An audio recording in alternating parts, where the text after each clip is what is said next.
10వ తరగతి చదువుతున్న అమ్మాయి వాళ్ళ బాయ్ ఫ్రెండ్‌తోని కలిసి కన్న తల్లిని హత్య చేసింది.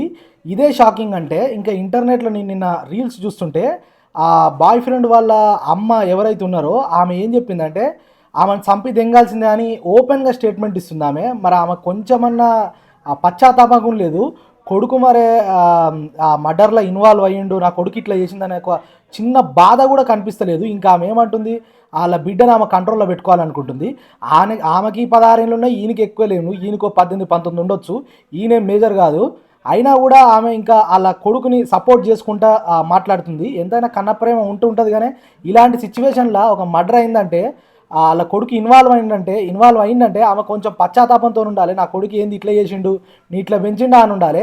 ఆళ్ళ అమ్మ ఏదో ఈళ్ళ బిడ్డ చిన్న ఏజ్‌లో వానితోని పోయినందుకు కేసు పెట్టింది. కేసు కంపల్సరీ పెడతారు. వాళ్ళ పిల్లల్ని చూసుకోవాలి కాబట్టి, మంచిగా చేసుకోవాలి కాబట్టి కేసు పెడతారు. దాన్ని ఈమె మనసులో పెట్టుకొని అది సచ్చినా పర్లేదన్న ఆ స్టేట్మెంట్లు ఇస్తుంది ఓపెన్‌గా పబ్లిక్‌లో. అసలు ఈ సమాజం ఎక్కడ పోతుందో ఇంకా రేపు ఎన్ని దారుణాలు చూడాల్సి వస్తదో ఏమో.